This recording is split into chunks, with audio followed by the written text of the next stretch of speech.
Hello students, welcome back. देखिए बच्चों, हम लोग पढ़ रहे थे सीएमए फाइनल लॉ सब्जेक्ट का first chapter company formation and conversion. And students, इस चैप्टर की ऑलरेडी हमने 4 क्लासेस कंप्लीट कर ली। लास्ट क्लास के अंदर बच्चों हमने पढ़ना स्टार्ट किया था टाइप्स ऑफ कंपनीज की, कंपनी कितने टाइप की होती। एंड स्टूडेंट्स, उस टाइप ऑफ कंपनी के अंदर हम लोगों ने पढ़ा था कि अलग अलग बेसिस के ऊपर। पहला पढ़ा था on the basis of incorporation, दो टाइप की कंपनीज हैं, statutory company and registered company. इससे रिलेटेड प्रीवियस ईयर का क्वेश्चन भी हमने सॉल्व किया था बच्चों। देन इसके बाद में नेक्स्ट हम लोगों ने पढ़ा था बच्चों आपका on the basis of liability, जिसमें मैंने limited by share, limited by guarantee और अनलिमिटेड लाइबिलिटी वाली बताई थी। हालांकि मैंने एक एक्सेप्शन भी बताया था कि अगर 6 महीने तक मिनिमम मेंबरशिप दोबारा से वापस कंपनी अटेन नहीं कर पाती, तो उन 6 मंथ्स में कंपनी ने जिसके भी साथ में एग्रीमेंट किया है, उस एग्रीमेंट के लिए कंपनी लायबल नहीं रहेगी, बल्कि बच्चों उस वक्त जो मेंबर्स और डायरेक्टर्स थे कंपनी के, वो पर्सनली लायबल रहे। उसके अलावा बच्चों हम लोगों ने एक और पढ़ा था on the basis of membership. इसमें मैंने 3 बताए थे। एक बताया था private company, public company, one person company. Sections याद रखने हैं, मैंने बताया था। Private company section 2 subsection 68, public company section 2 subsection 71, one person company section 2 subsection 62। और बच्चों मैंने आपको ये भी बताया था कि वन पर्सन कंपनी का कॉन्सेप्ट इंडिया में आखिर इंट्रोड्यूस क्यों हुआ, क्या वजह थी और क्या फायदे हो गए वन पर्सन कंपनी के आने से। तो मैंने बताया वन पर्सन कंपनी के आने से फायदा ये हो गया कि अब जो इंडिविजुअल एंटरप्रेन्योर्स हैं, जो छोटे मोटे दुकानदार हैं, प्रोप्राइटरशिप फर्म वाले लोग हैं, उनके आगे भी कंपनी लग गया, उन्हें भी कंपनी के लीगल बेनिफिट्स मिलने लग गए, उनकी भी इज्जत बढ़ गई, बैंक उन्हें अब इजिली लोन देने लग गए।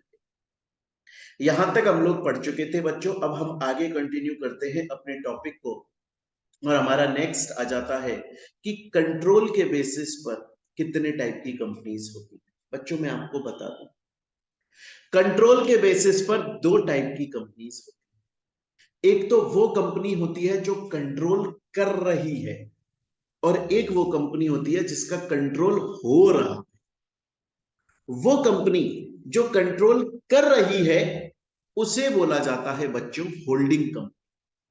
क्यों बोला जाता है ये सब समझाऊंगा मैं, अब शांति से सुनते रहो।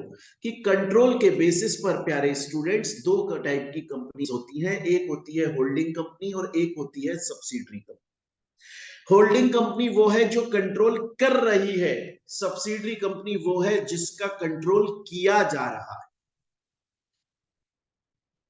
स्टूडेंट बोलता है चलिए ठीक है सर, आपने बोला कि कंट्रोल के बेसिस पर 2 टाइप की कंपनीज होती हैं, एक होल्डिंग एक सब्सिडरी। होल्डिंग कंपनी वो है जो कंट्रोल कर रही है, सब्सिडरी कंपनी वो है जिसका कंट्रोल हो रहा है। पर सर मेरा एक क्वेश्चन है सर मेरा क्वेश्चन आपसे ये है कि हमें कैसे पता लगता है सर कि कौन सी कंपनी होल्डिंग है और कौन सी कंपनी सब्सिडरी है। आज सपोज कीजिए, अगर एग्जाम्पल के तौर पे कोई ये बोले कि यार ABC company and XYZ company ये दोनों होल्डिंग एंड सब्सिडरी है, हमें कैसे पता लगेगा इनमें से कौन सी होल्डिंग है कौन सी सब्सिडरी है, कौन कंट्रोल कर रही है, किसके ऊपर कंट्रोल हो रहा है। ऐसी कौन सी क्राइटेरिया है, ऐसा कौन सा प्रोविजन है, ऐसे कौन से तरीके हैं जिनसे होल्डिंग और सब्सिडरी की रिलेशनशिप बिल्ड होती है। कैसे पता लगता है कि कौन सी कंपनी कंट्रोल कर रही है, किसका कंट्रोल हो रहा है। तो भैया 3 तरीके हैं, आप 3 में से किसी भी तरीके से ये पता लगा सकते हैं कि कौन सी कंपनी होल्डिंग है कौन सी सब्सिडरी है। मैं समझाता हूं आपको, एक एक करके तीनों तरीके समझाऊंगा, तीनों के एग्जाम्पल दूंगा, बड़ा ही मजा आएगा। चलिए, पहला तरीका पहला तरीका यह है बच्चों कि अगर कोई एक कंपनी जैसे रिलायंस कंपनी, किसी दूसरी कंपनी के, एग्जाम्पल के तौर पर एयरटेल कंपनी, अगर एक कंपनी किसी दूसरी कंपनी के 51% या उससे ज्यादा इक्विटी शेयर्स होल्ड करती है तो ये कंपनी होल्डिंग है जिसके पास में 51% या उससे ज्यादा इक्विटी शेयर्स है, और वो कंपनी सब्सिडरी है जिसके पास में 49% या उससे कम इक्विटी शेयर्स है। सर ऐसा क्यों? समझाता हूं। आपने एक बात पढ़ी है, 1 equity share equals to 1 vote. अगर आज आपके पास में कंपनी का, किसी भी कंपनी का एक इक्विटी शेयर होल्डर है तो इसका मतलब है आप उस कंपनी के अंदर एक वोट देने के हकदार हैं। एक बात सोचिए यार बच्चों, अगर आज एयरटेल कंपनी के स्टूडेंट्स अगर आज एयरटेल कंपनी के खुद के 51% या उससे ज्यादा शेयर रिलायंस के पास में, मतलब सोचो अगर एयरटेल कंपनी के अंदर आज कोई डिसीजन लेना है तो रिलायंस की हाँ बुलवाना जरूरी है, कंसेंट लेना जरूरी है। एयरटेल खुद अपने लिए अपना डिसीजन नहीं ले सकती क्योंकि उसके पास में मेजॉरिटी वोटिंग राइट्स नहीं है, मेजॉरिटी इक्विटी शेयर्स नहीं। एयरटेल अगर चाहती है मैं अपना नाम चेंज कर लूं, लेकिन रिलायंस बोल दे कि नहीं तुम अपना नाम चेंज नहीं कर सकते, मेरे पास में 51% या उससे ज्यादा वोटिंग राइट्स हैं और मैं इस बात के अगेंस्ट में वोट देती हूं, मैं बोलती हूं तुम अपना नाम चेंज नहीं कर सकते, एयरटेल अपना नाम चेंज नहीं कर पाई। तो यार कंट्रोल ही तो हो रहा है, रिलायंस कंपनी कंट्रोल ही तो कर रही है एयरटेल का, और क्या कर रही है भाई? एयरटेल कंपनी खुद आज, अगर आज सोचिए हम जब छोटे बच्चे थे, बच्चे अब अपन जब छोटे छोटे बच्चे थे हम बोलते थे अपनी मम्मी से कि भैया हमको तो ये वाली शर्ट पहननी है, मम्मी बोलती थी नहीं नहीं नहीं तुम्हें तो ये वाली पहननी पड़ेगी। हम अपने लिए डिसीजन नहीं ले पाते थे, क्यों? क्योंकि हमें कंट्रोल हो रहे थे हम मम्मी से, अपने पेरेंट्स से। हालांकि ये एक प्यार के थ्रू किया जा रहा था, वो एक पेरेंट्स और बच्चे का लव होता है, बट मैं समझा रहा हूं आपको कि अगर आज किसी कंपनी के 51% या उससे ज्यादा इक्विटी शेयर्स कोई दूसरी कंपनी होल्ड करके बैठी है तो उस कंपनी के पास में वोटिंग राइट्स है, वो कंपनी कंट्रोल में बैठी है। इवन जो कंपनी है एयरटेल कंपनी, वो खुद अपने लिए डिसीजन नहीं ले सकती, रिलायंस कंपनी जो डिसीजन लेगी वो एयरटेल को मानना। स्टूडेंट बोला सर मुझे आप तक आपकी अब तक 3 बातें समझ में आई। पहली, आपने बोला कि कंट्रोल के बेसिस पर 2 टाइप की कंपनीज होती हैं, होल्डिंग एंड सब्सिडियरी। दूसरी बात, होल्डिंग कंपनी वो होती है जो कंट्रोल कर रही है, सब्सिडियरी कंपनी वो होती है जिसका कंट्रोल किया जा रहा है। तीसरी बात, होल्डिंग और सब्सिडियरी की रिलेशनशिप का पता लगाने के लिए हमारे पास में 3 तरीके हैं। अगर 3 में से कोई भी कंडीशन उस वक्त हमें दिखाई दे रही है तो होल्डिंग सब्सिडियरी हमें रिलेशनशिप का पता लग जाएगा। पहली कंडीशन है, अगर एक कंपनी किसी दूसरी कंपनी के 51% या उससे ज्यादा, या फिर आप ऐसे बोल दो मोर देन 50%, 50% से ज्यादा इक्विटी शेयर्स होल्ड करके बैठी है, तो जो कंपनी होल्ड करके बैठी है वो है होल्डिंग कंपनी, जिसके होल्ड किए गए हैं वो है सब्सिडियरी। स्टूडेंट बोलता है सर मैं समझ गया, आगे चलो। ये तरीका पहला तरीका था होल्डिंग सब्सिडियरी की रिलेशनशिप का पता लगाने का। दूसरे तरीके पे आ जाते हैं अपन स्टूडेंट्स। बच्चों मैं आपको ये दूसरा तरीका समझाऊं उससे पहले मेरा आपसे एक क्वेश्चन है। बच्चों मेरा आपसे ये क्वेश्चन है कि किसी भी कंपनी के अंदर, बच्चों किसी भी कंपनी के अंदर सबसे ज्यादा मेन आदमी कौन होता है? किसी भी कंपनी के अंदर स्टूडेंट सबसे ज्यादा मेन पर्सन कौन है? और वो है भैया रे डायरेक्टर। सर ऐसा क्यों? अरे क्योंकि डायरेक्टर वो पर्सन है जो अपनी डायरेक्शंस दे रहा है, डायरेक्टर वो पर्सन है जो अपने ऑर्डर्स दे रहा है, डायरेक्टर वो पर्सन है जो कि अपनी डायरेक्शंस और ऑर्डर के थ्रू कंपनी को उसके ऑब्जेक्ट्स अचीव कराने में हेल्प कर रहा है। देखिए कंपनी आर्टिफिशियल पर्सन है, कंपनी अपने नाम से सब काम कर सकती है, कंपनी खुद अपना काम भी कर सकती है, पर कंपनी आर्टिफिशियल पर्सन है, कंपनी सोच और समझ नहीं सकती। कंपनी को एक ऐसे इंसान की जरूरत होती है जो कि नेचुरल पर्सन हो, आपकी मेरी तरह, जो सोच सके, समझ सके और अपने डायरेक्शंस और ऑर्डर के थ्रू, अपनी डायरेक्शंस और ऑर्डर के थ्रू कंपनी को उसके ऑब्जेक्ट्स को हेल्प कराने में, अचीव ऑब्जेक्ट्स अचीव कराने में हेल्प कर सके। तो डायरेक्टर उस कंपनी के अंदर बहुत ही जरूरी और बहुत ही मेन पर्सन होता है साहब। अब मैं आपसे एक बात पूछता हूं बच्चों, सपोज कीजिए बच्चों, ये एक कंपनी है जिसका नाम है दबंग कंपनी लिमिटेड, और बच्चों ये एक दूसरी कंपनी है जिसका नाम है कलंक कंपनी लिमिटेड। बच्चों इस कलंक कंपनी के अंदर टोटल 6 डायरेक्टर्स हैं बच्चों।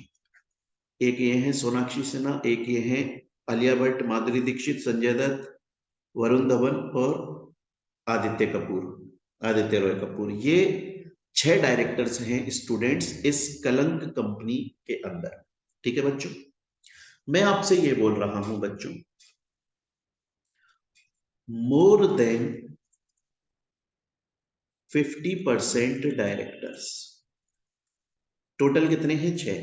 इसमें से मोर देन 50% मतलब 4 डायरेक्टर, मोर देन 50% का मतलब 3 से ज्यादा डायरेक्टर, तो 4 या उससे भी ज्यादा डायरेक्टर, मोर देन 50% डायरेक्टर इस कलंक कंपनी के, इस कंपनी ने अपॉइंट किए हैं। मतलब सोचो, आप सोचो, एक कंपनी के अंदर डायरेक्टर सबसे मेन इंसान होता है, क्योंकि वो कंपनी के लिए डिसीजन लेता है, ऑर्डर देता है, डायरेक्शन देता है, कंपनी को चलाता है।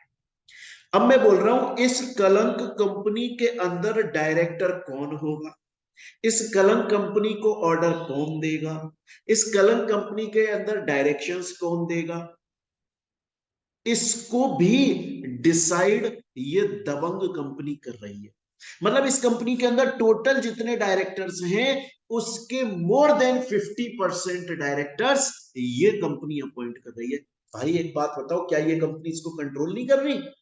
यार दबंग कंपनी कलंक कंपनी को कंट्रोल कर रही है, तभी तो वो ये डिसाइड कर पा रही है कि इस कंपनी के अंदर डायरेक्टर कौन होगा। और एक दो डायरेक्टर नहीं, मोर देन 50% डायरेक्टर्स। कल को जो बात सुनी जाएगी वो भैया मोर देन 50% से ही डिसाइड होगा। तो अभी तक हमने 2 रिलेशनशिप देख ली बच्चों। अगर होल्डिंग सब्सिडरी की रिलेशनशिप आपको पता करनी है स्टूडेंट्स, तो एक तो हो जाता है कि अगर कोई एक कंपनी किसी दूसरी कंपनी के मोर देन 50% या 51% और मोर शेयर्स होल्ड करती है तो होल्डिंग सब्सिडरी, जो होल्ड करती है वो होल्डिंग। दूसरा, अगर कोई एक कंपनी किसी दूसरी कंपनी के अंदर मोर देन 50% डायरेक्टर्स अपॉइंट करती है तो ये कंपनी होल्डिंग है और ये कंपनी सब्सिडरी। स्टूडेंट बोलता है सर मुझको बहुत बढ़िया तरीके से समझ में आ गया, तीसरी तरह की मुझको रिलेशनशिप बता दो। आपने बोला था होल्डिंग सब्सिडरी की रिलेशनशिप पता करने के लिए 3 में से कोई एक भी तरीका यूज हो सकता है, या तो ये सिचुएशन प्रेजेंट होगी कंपनी में, या फिर ये सिचुएशन प्रेजेंट होगी कंपनी में, या फिर ये तीसरी वाली सिचुएशन प्रेजेंट होगी। इनमें से कोई एक भी सिचुएशन प्रेजेंट है तो होल्डिंग सब्सिडरी की रिलेशनशिप वहां पे पता लगती है।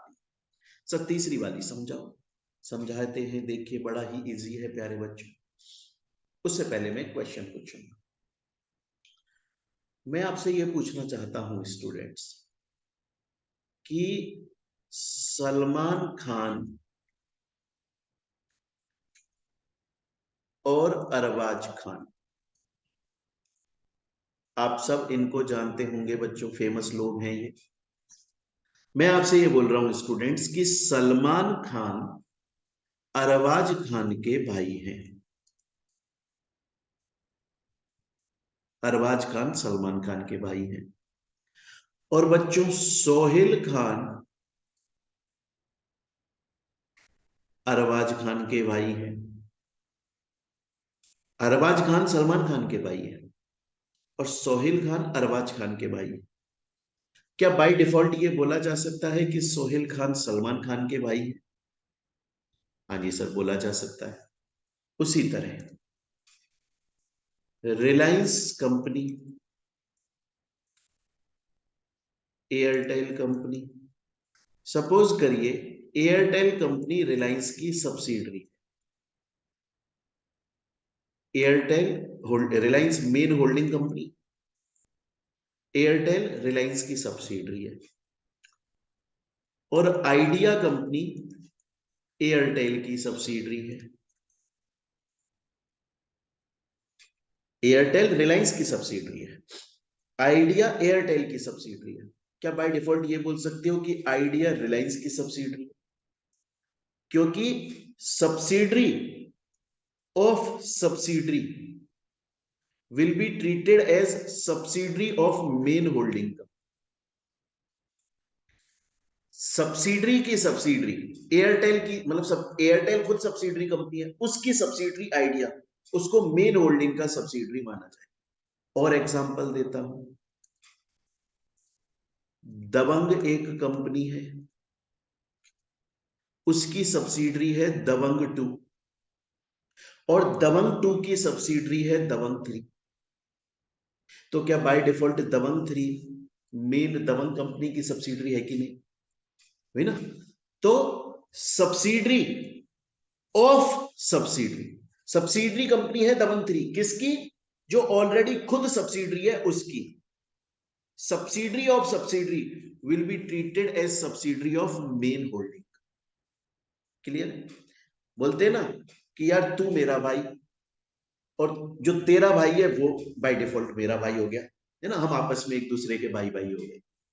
तो बच्चों, अगर कल को कोई आपसे ये पूछे कि सर कंट्रोल के बेसिस पर कितने टाइप की कंपनीज होती हैं? 2 होल्डिंग सब्सिडरी। इनकी रिलेशनशिप का पता कैसे लगाया जाता है? या तो 51% या उससे ज्यादा इक्विटी शेयर होल्ड करें, या फिर एक कंपनी ने दूसरे के अंदर मोर देन 50% डायरेक्टर्स अपॉइंट करें, या फिर subsidiary of subsidiary will be treated as subsidiary. यहां तक स्टूडेंट्स आपको ये बात समझ में आ गई होगी। अब हम चलेंगे प्यारे स्टूडेंट्स आगे। अब हम चलते हैं आगे, और हमारा नेक्स्ट टॉपिक है on the basis of listing in the recognized stock exchange.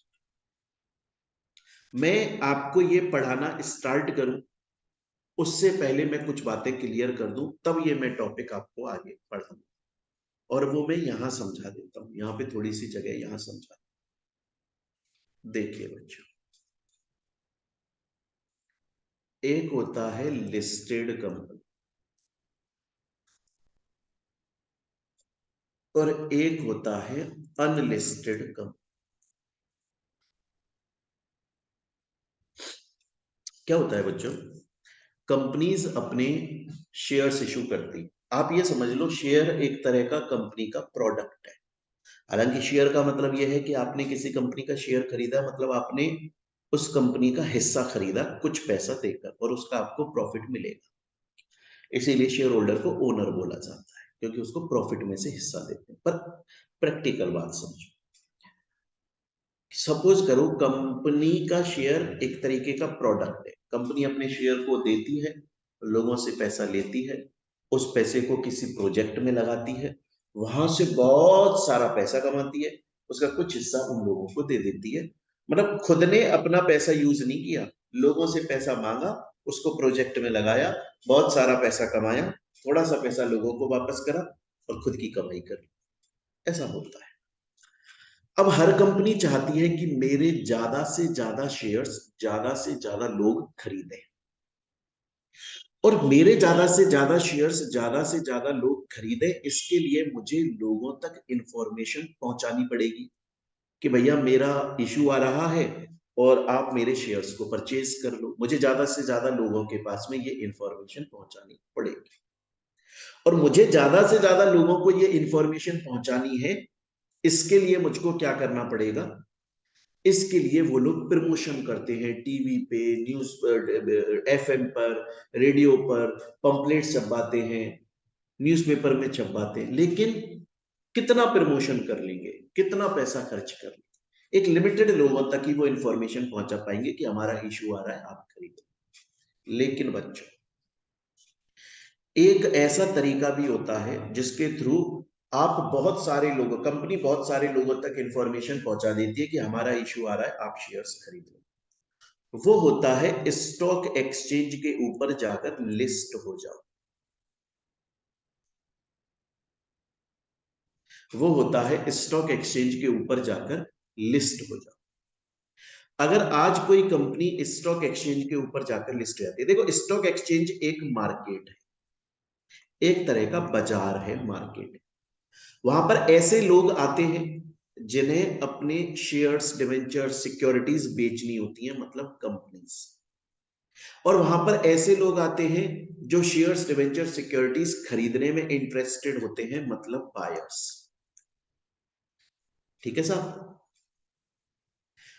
अब स्टॉक एक्सचेंज पर ऐसे लोग जुड़े हैं।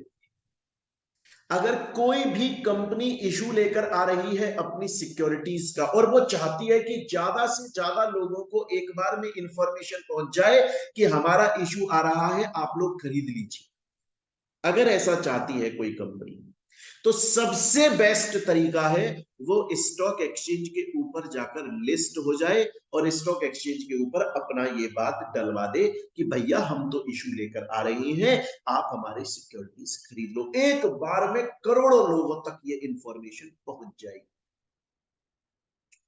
लेकिन स्टॉक एक्सचेंज के ऊपर लिस्ट होना, स्टॉक एक्सचेंज के थ्रू इशू लेकर आना, स्टॉक एक्सचेंज के थ्रू अपनी शेयर सिक्योरिटीज को लोगों को बेचना, इसके लिए आपको स्टॉक एक्सचेंज के ऊपर, कंपनी को स्टॉक एक्सचेंज के ऊपर लिस्ट होना पड़ता है, और उसके लगते हैं पैसे। पहले तो लिस्ट होने के पैसे, फिर आप इशू लेकर आ रहे हो उसकी अलग से फीस, और हर साल रिन्यू कराना पड़ता है उसकी फीस। अब अगर कोई कंपनी जिसके पास में अच्छा खासा पैसा है और वो और पैसा चाहती है, तो वो स्टॉक एक्सचेंज के ऊपर लिस्ट होके स्टॉक एक्सचेंज को उसकी फीस दे देती है और अपना काम स्टार्ट करती है। उसको हम बोलते हैं लिस्टेड कंपनी, कि ये कंपनी तो स्टॉक एक्सचेंज के ऊपर लिस्ट हो गई, अब ये अपना इशू लेकर आती। और कोई कंपनी ये बोलती है कि नहीं भैया देखो, हम अब तक अनलिस्टेड कंपनी, मतलब जो स्टॉक एक्सचेंज के ऊपर लिस्ट नहीं हुई है, हालांकि वो भी अपनी सिक्योरिटीज का इशू लेकर आ रही है, वो भी अपनी सिक्योरिटीज बेच रही है, पब्लिक उसकी भी सिक्योरिटीज को खरीद रही है। फर्क इतना है कि उसके पास में प्रमोशन, एडवर्टाइजमेंट करने के लिए, पब्लिसिटी करने के लिए कुछ लिमिटेड रिसोर्सेज है, क्योंकि उसके पास पैसा कम है। वो व्हाट्सएप ग्रुप पे डाल रही है, टेलीग्राम ग्रुप पे डाल रही है, वो पंपलेट छपा रही है, न्यूज़पेपर में छपा रही है, बैनर लिखवा रही है, लेकिन बहुत बड़े लेवल पे प्रमोशन नहीं कर पा रही है, क्योंकि वो स्टॉक एक्सचेंज के ऊपर लिस्ट होने की फीस अफोर्ड नहीं कर सकती। वो अनलिस्टेड कंपनी है यार, इशू तो वो भी लेकर आ रही है, ज्यादा लोगों तक अपनी इंफॉर्मेशन नहीं पहुंचा रही है। लिस्टेड कंपनी वो है जो स्टॉक एक्सचेंज के ऊपर लिस्ट हो गई है, स्टॉक एक्सचेंज के थ्रू इशू लेकर आ रही है, और स्टॉक एक्सचेंज को उसकी फीस दे रही है और खुद का पैसा कमा रही है। स्टूडेंट बोलता है सर, यहां तक आपने मुझे समझाया कि भैया कोई भी कंपनी अगर किसी स्टॉक एक्सचेंज पे लिस्ट होना चाहती है तो क्यों होती है, क्या वजह होती है कि कोई कंपनी स्टॉक एक्सचेंज के ऊपर लिस्ट होती है, आपने मुझको ये समझा दिया। पर सर एक क्वेश्चन है सर मेरा, क्या सर क्या सर स्टॉक एक्सचेंज सब एक ही तरह के होते हैं? नहीं, स्टॉक एक्सचेंज अलग अलग तरह के होते हैं। अनलिस्टेड कंपनी तो आपको समझ में आ गई, अब मैं लिस्टेड के बारे में और डीप में जाता हूं। स्टॉक एक्सचेंज अलग अलग तरह के होते हैं। एक होता है सिंपल स्टॉक एक्सचेंज, ठीक है। और बच्चों एक होता है रिकॉग्नाइज्ड स्टॉक एक्सचेंज। सर ये क्या होता है?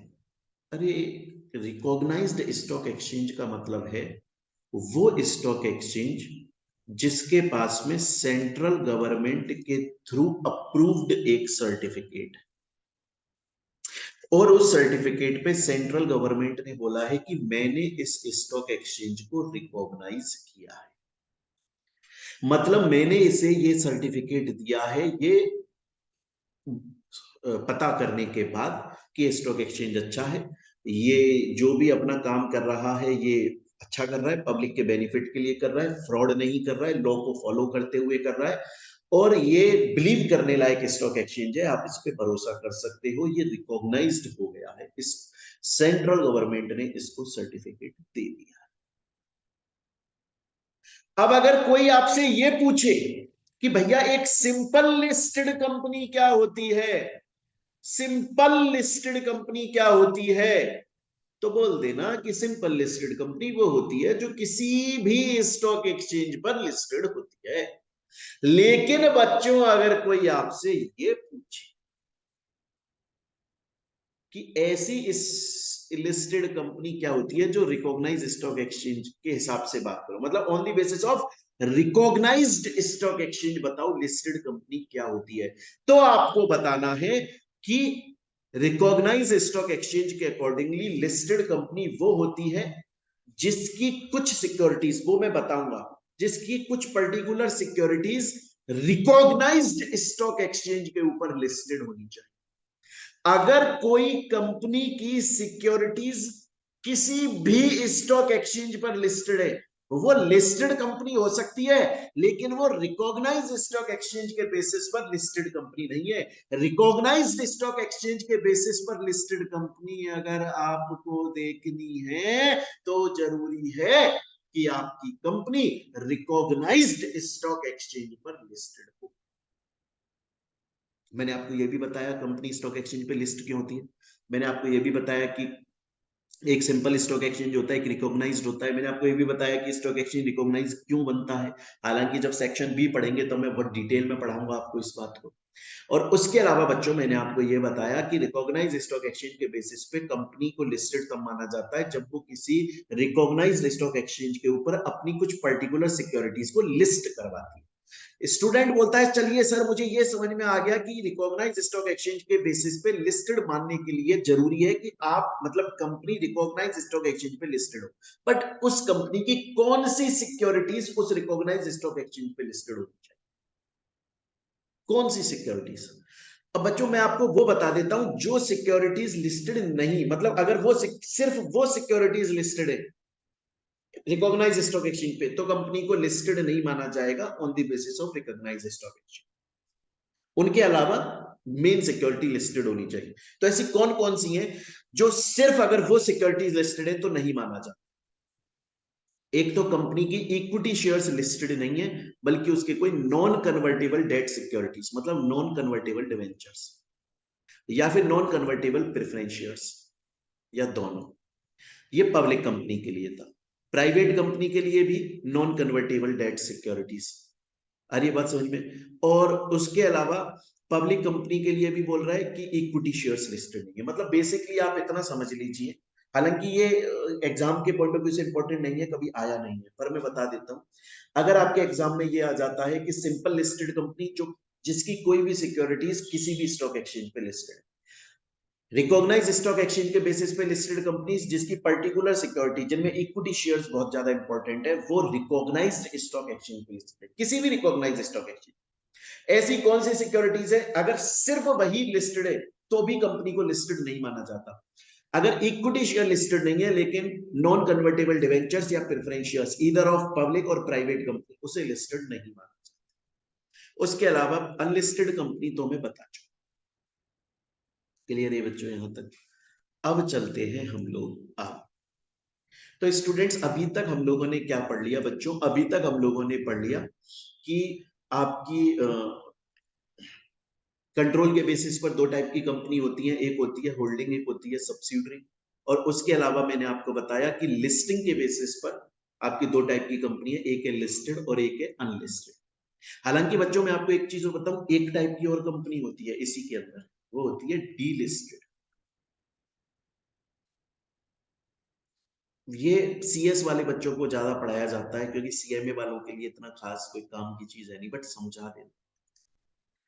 देखो अनलिस्टेड कंपनी क्या है, जो लिस्ट हुई नहीं, कभी कभी स्टॉक एक्सचेंज पे लिस्ट हुई नहीं। लेकिन डी लिस्टेड का मतलब वो होता है कि कोई कंपनी जो स्टॉक एक्सचेंज पर पहले लिस्टेड थी लेकिन अब उसको हटा दिया गया है, रिमूव कर दिया गया है, उसने कोई प्रोविजन फुलफिल नहीं किया, उसने कुछ टर्म कंडीशन फुलफिल नहीं की और उसको हटा दिया, बोलो भागो यहां से, तुम स्टॉक एक्सचेंज पे लिस्ट होने लायक ही नहीं, उसे डी लिस्ट बोला है। स्टूडेंट बोलता है सर यहां तक आपने मुझे समझा दिया, टाइप ऑफ कंपनीज के अंदर मस्त समझ में आ गया, कोई प्रॉब्लम वाली बात नहीं है सर, अब हम चलते हैं आगे। और अभी तक हमने on the basis of incorporation देख लिया, लाइबिलिटी देख लिया, मेंबरशिप देख लिया, कंट्रोल देख लिया एंड लिस्टिंग के बेसिस पर हमने देख लिया। अब हम कुछ अदर कंपनीज के बारे में पढ़ेंगे। हम उसमें बेसिस नहीं पढ़ेंगे, डायरेक्टली हम कुछ अदर कंपनीज के बारे में पढ़ना आगे चालू करते हैं। अब देखिए हमारा नेक्स्ट टॉपिक है बच्चों, section 8 non profit organization. Section 8 non profit organization. बच्चों अब इस टाइप की कंपनी को, ऑर्गेनाइजेशन को पढ़ाने के लिए आपको एक एग्जाम्पल सुनाता हूं। उस एग्जाम्पल को आप लोग सुने, फिर हम आगे बात करेंगे। बच्चों इस एग्जाम्पल के अंदर बातचीत चल रही है दो लोगों के बीच में, जिनमें से एक का नाम सलमान खान है, आप लोग जानते हैं, और एक का नाम गोविंदा है, आप लोग जानते हैं।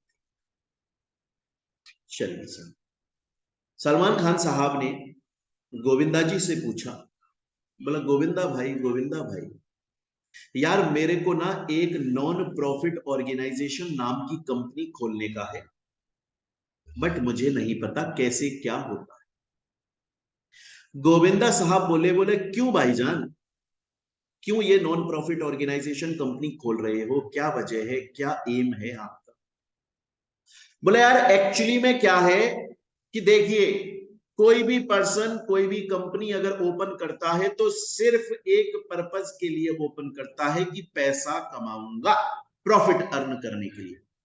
पर मेरा एम, मेरा ऑब्जेक्ट, मेरा पर्पज पैसा कमाना, प्रॉफिट कमाना नहीं है, बल्कि मेरा एम है चैरिटी करना, बल्कि मेरा एम है रिलीजियस सेंटिमेंट्स को बढ़ाना, मतलब मंदिर वंदिर बनवाना ये सब, बल्कि मेरा एम है स्पोर्ट्स में लोगों को बढ़ाना, मेरा एम है आर्ट को, कॉमर्स को, साइंस को, एजुकेशन को, लिटरेचर को, मतलब चैरिटी करना मेरा उद्देश्य है।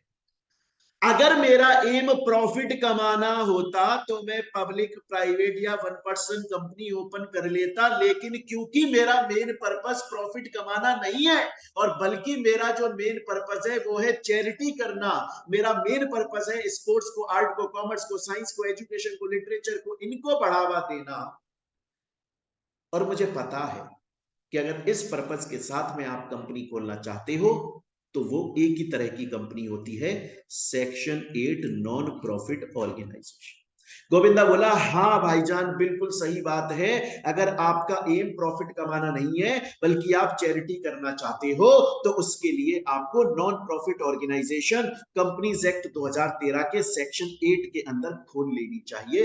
बिल्कुल सही जा रही हो। सलमान खान बोला वो तो ठीक है, लेकिन मुझे ये बताओ आखिर ये कंपनी खुलेगी कैसे, एनपीओ कैसे खोली जाएगी? बोला बड़ा सिंपल है, आप सबसे पहले तो अपनी एक कंपनी ओपन कर लो, नॉर्मल कंपनी अपनी एक ओपन कर लो। बोला क्या, जैसे नॉर्मल कंपनियां ओपन होती हैं आरओसी के पास में उनको रजिस्टर करवाना पड़ता है, वैसे ही एनपीओ को रजिस्टर करा के काम खत्म हो जाता है? बोला खत्म नहीं होता, जैसे हमें normal public private 1% company open करनी होती है, सेम उसी तरीके से आपको अपनी नॉन प्रॉफिट ऑर्गेनाइजेशन कंपनी एक बार ओपन, मतलब आपको एक कंपनी ओपन कर लेनी है, आरओसी के पास में उसको रजिस्टर करवा लेना है कंपनी से। लेकिन क्योंकि आपको आपकी कंपनी नॉन प्रॉफिट ऑर्गेनाइजेशन चाहिए, इसके लिए आपको सेंट्रल गवर्नमेंट से सर्टिफिकेट लेना कंपल्सरी। तो अभी तक सलमान खान के बाद दिमाग में दो बातें आ गई। पहला कि अगर मुझे कोई ऐसी कंपनी खोलनी है जिसका मेन पर्पस सिर्फ और सिर्फ चैरिटी करना है, तो भैया मैं section 8 non profit organization company open कर लूं। Non profit organization company section 8 के अंदर ओपन करने के लिए कंपनीज एक्ट में तो मुझे उसे रजिस्टर करवाना पड़ेगा, बल्कि मुझे सेंट्रल गवर्नमेंट से सर्टिफिकेट लेना पड़ेगा। और सेंट्रल गवर्नमेंट से जब मुझे सर्टिफिकेट लेना पड़ेगा तब मुझे बहुत सारे डॉक्यूमेंट सेंट्रल गवर्नमेंट को देने होंगे। मैं सेंट्रल गवर्नमेंट को ये प्रूव करूंगा कि जी हाँ मैं एनपीओ खोलना चाहता हूं, मैं बहुत ही बढ़िया आदमी हूं, मैं इसलिए नॉन प्रॉफिट ऑर्गेनाइजेशन कंपनी खोलना चाहता हूं, और मैं फ्रॉड आदमी नहीं हूं, मैं अपनी पूरी डिटेल्स देता हूं। ये मेरा एम है, और आप प्लीज मुझे लाइसेंस दे दो, प्लीज मुझे सर्टिफिकेट दे दो। सेंट्रल गवर्नमेंट उसकी पूरी एप्लीकेशन को चेक करेगा, उसके सभी डॉक्यूमेंट्स को चेक करेगा। अगर सेंट्रल गवर्नमेंट सेटिस्फाई हो जाएगा कि हाँ इसको एनपीओ का सर्टिफिकेट दे देना चाहिए, तो सेंट्रल गवर्नमेंट इसको एनपीओ का सर्टिफिकेट दे दे। सलमान खान बोला ठीक है ठीक है ठीक। सलमान खान साहब के दिमाग में दो बातें क्लियर। पहला, क्योंकि मैं चैरिटी के लिए ओपन कर रहा हूं तो भैया सेक्शन 8 में नॉन प्रॉफिट ऑर्गेनाइजेशन कंपनी खोलनी है, और दूसरा, खोलने के लिए मुझे उसे कंपनीज एक्ट में रजिस्टर कराना है, प्लस मुझे सेंट्रल गवर्नमेंट से सर्टिफिकेट लेना है। सेंट्रल गवर्नमेंट मुझसे बहुत सारे डॉक्यूमेंट्स मांगेगा, अगर वो मैंने टाइम पे सबमिट करे, सेंट्रल गवर्नमेंट ने चेक करा, अगर सेंट्रल गवर्नमेंट सेटिस्फाई हुआ, तो मुझे नॉन प्रॉफिट ऑर्गेनाइजेशन कंपनी चलाने का सर्टिफिकेट लाइसेंस दे देगा। लेकिन उस लाइसेंस, वो सर्टिफिकेट जो सेंट्रल गवर्नमेंट मुझको देगा, उसके पीछे की तरफ सेंट्रल गवर्नमेंट कुछ टर्म्स कंडीशंस लिखेगा और बोल देगा कि सुनो, सेंट्रल गवर्नमेंट बोल रहा है कि भैया मैंने तुमको एनपीओ खोलने का, चलाने का सर्टिफिकेट लाइसेंस दे दिया है, लेकिन मैंने कुछ टर्म्स कंडीशन लिख दी है। ये टर्म्स कंडीशन तुम्हें through out life time of NPO, जब तक एनपीओ चला रहे हो तब तक ये टर्म्स कंडीशन माननी पड़ेगी, फुलफिल करनी। अगर तुमने इसमें से एक भी कंडीशन फुलफिल नहीं करी, तुम्हारा लाइसेंस छीन लेंगे, विड्रॉ कर लेंगे, याद रखना। हालांकि जब विड्रॉ करेंगे तब तुमको अपॉर्चुनिटी ऑफ बीइंग हर्ड, सफाई पेश करने का मौका जरूर देंगे कि हमने तुम्हें पहले ही बोला था टर्म्स कंडीशन फुलफिल करो, तुमने नहीं करी, अब तुम्हारा लाइसेंस रिवोक कर रहे हैं। सफाई पेश करने का मौका देंगे, अपनी सफाई में कुछ बोलना चाहते हो बोलो, हमारा अगर हृदय परिवर्तन हो गया तो हम तुम्हें रिवोक नहीं करेंगे, लेकिन ये टर्म्स कंडीशन हम लिख के दे रहे हैं, इनको फॉलो करना, वरना भैया विड्रॉ कर देंगे, तुम्हारा लाइसेंस रिवोक कर देंगे। सलमान खान बोला ठीक है ठीक है, आ रही है बात समझ में। बोला एक डाउट और है। सलमान खान बोला बोला यार एक डाउट और। बोला मेरे मन में ये डाउट है कि जैसे प्राइवेट कंपनी ओपन करते हैं तो उसके नेम के एंड में प्राइवेट लिमिटेड लिखना होता है, पब्लिक कंपनी ओपन करते हैं तो उसके नेम के एंड में लिमिटेड लिखना होता है, वन पर्सन कंपनी ओपन करते हैं तो उसके नेम के एंड में ओपीसी प्राइवेट लिमिटेड लिखना होता है। यार गोविंदा भैया मैं तो एनपीओ ओपन कर रहा हूँ, नॉन प्रॉफिट ऑर्गेनाइजेशन, मुझको अपने नेम के एंड में क्या लिखना चाहिए? गोविंदा जी बोले कुछ भी नहीं। बोले मतलब कुछ नहीं, सिंपल लिख दो बीइंग ह्यूमन, खुल गया तुम्हारा एनपीओ। नॉन प्रॉफिट ऑर्गेनाइजेशन के नेम के एंड में कुछ नहीं लिखा। तो अब तक सलमान खान को क्या क्या समझ में आया बच्चों? समझो, सलमान खान को अभी तक क्या क्या बातें क्लियर हो गई। उसको ये क्लियर हो गई है कि ये जो एनपीओ है ये प्रॉफिट अर्न करने के लिए ओपन नहीं किया जाता। उसको ये समझ में आ गया ये प्रमोट किया जाता है कॉमर्स चैरिटी के लिए भी। उसको ये समझ में आ गया नेम के एंड में कुछ भी नहीं आता है। उसको ये समझ में आ गया एनपीओ खोलने के लिए सेंट्रल गवर्नमेंट का लाइसेंस लेना पड़ता है।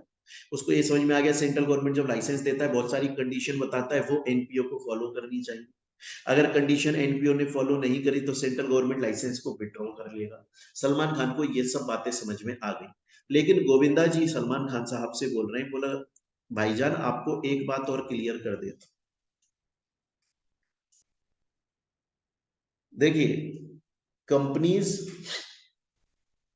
नॉर्मल, सब कंपनीज प्रॉफिट कमाती है, और जब ईयर के एंड में उनके पास में अच्छा खासा प्रॉफिट आ जाता है तो उसका कुछ हिस्सा वो अपने शेयर होल्डर्स को डिविडेंड के नाम पे दे देते, कैश की फॉर्म में कुछ पैसा बांट देती है लोग। जब ज्यादा प्रॉफिट होता है कंपनी में तो कंपनी दे देती है, उसे हम डिविडेंड बोलते हैं।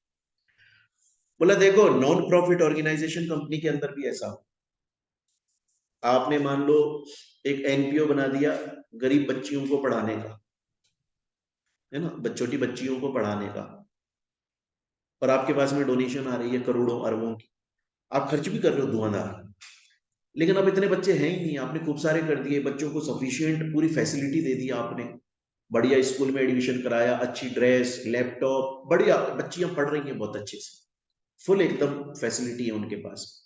अब और पैसा है ही नहीं, किस पे खर्च करें फालतू? पैसा बच रहा है आपके पास, एनपीओ के पास में भी एक्स्ट्रा पैसा बच सकता है, पर जैसे सभी कंपनियां उस पैसे से अपने शेयर होल्डर्स को डिविडेंड बांट देती हैं, एनपीओ कभी नहीं बांट सकता। क्योंकि एनपीओ कभी भी प्रॉफिट कमाने के लिए ओपन हुआ ही नहीं था। चाहे से आपके पास में एक्स्ट्रा पैसा बच गया, आप कैश की फॉर्म में उसे डिविडेंड के नाम पर अपने शेयर होल्डर्स को डायरेक्टली नहीं दे सकते। हाँ, उस पैसे को इनडायरेक्टली आप लोगों के अपनी एनपीओ के फायदे में यूज कर सकते हो, और बच्चियों को बाहर भेजो, अलग अलग लैंग्वेज सिखाओ और बढ़िया पढ़ाओ, उनको आईएएस बनाओ, आईपीएस बनाओ, कलेक्टर बनाओ। इनडायरेक्टली उनके लिए यूज में ले सकते हो, बट डायरेक्टली कैश की फॉर्म में in the form of dividend नहीं दे सकती, अदरवाइज एनपीओ का सर्टिफिकेट छीन लिया जाए। तो गोविंदा जी ने सलमान खान साहब को ये बात बताई। सलमान खान जी बोले, मुझे अब समझ में आ गई सब बात, मुझे समझ में आ गया, अगर एनपीओ बनानी है, सेक्शन 8 में रजिस्टर होना है, ये प्रॉफिट कमाने के लिए नहीं बनती, ये चैरिटी वैरिटी के लिए बनती है। नेम के एंड में कुछ नहीं आता, सेंट्रल गवर्नमेंट से सर्टिफिकेट लेना जरूरी है, उनकी कंडीशन मानना जरूरी है, अदरवाइज वो विड्रॉ कर लेंगे लाइसेंस। कंपनी कभी भी, एनपीओ कंपनी कभी भी अपने शेयर होल्डर्स को कैश के फॉर्म में डिविडेंड नहीं पे कर सकती। स्टूडेंट बोला, सर यहां तक की बात मस्त समझ में आई, आज की क्लास में अभी तक आपने मुझको कंट्रोल के बेसिस पर होल्डिंग सब्सिडरी पढ़ाया, लिस्टिंग के बेसिस पर लिस्टेड अनलिस्टेड पढ़ाया, और सर आपने अभी तक मुझको नॉन प्रॉफिट ऑर्गेनाइजेशन कंपनी पढ़ा दिया। मजा आ गया, चलो आगे। स्टूडेंट ये भी बोलता है, लेकिन सर आपने तो स्टार्टिंग में बोला था कि आप हर टॉपिक से रिलेटेड प्रीवियस ईयर में जो क्वेश्चंस आए हैं उनको सॉल्व करवाओगे। अब भैया इनसे रिलेटेड आए ही नहीं है क्वेश्चंस, तो मैं क्या करूं, क्या करूं? मेरा जिन टॉपिक से रिलेटेड प्रीवियस ईयर में क्वेश्चंस आए हैं वो मैं सॉल्व करवाता जा रहा हूं आपको। इन टॉपिक से रिलेटेड आए नहीं है तो कोई बात नहीं, जिनमें टॉपिक से आए हैं उनमें हम देख लेंगे हाथ। ठीक है,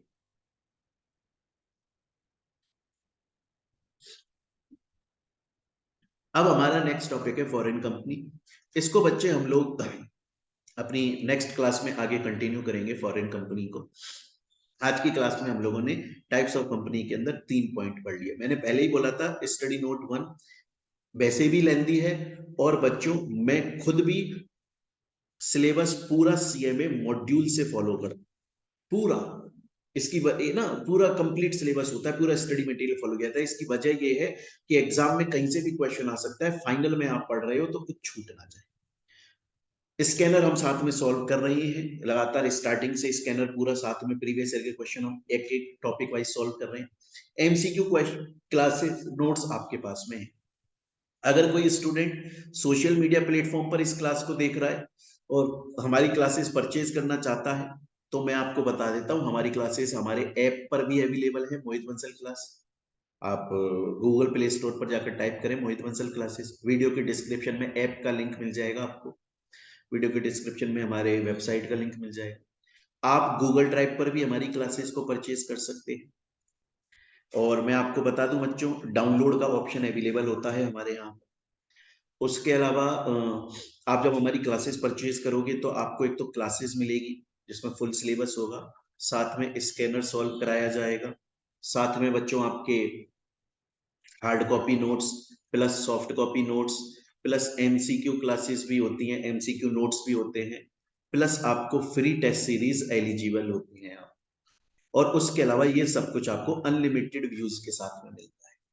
तो स्टूडेंट्स अगर आप चाहें तो इस नंबर पे कांटेक्ट करके क्लास परचेज कर सकते हैं, या डायरेक्टली ऐप के थ्रू भी आप क्लास परचेज कर सकते हैं। चलिए बच्चों, मिलते हैं हम अपनी नेक्स्ट क्लास के अंदर। Thank you.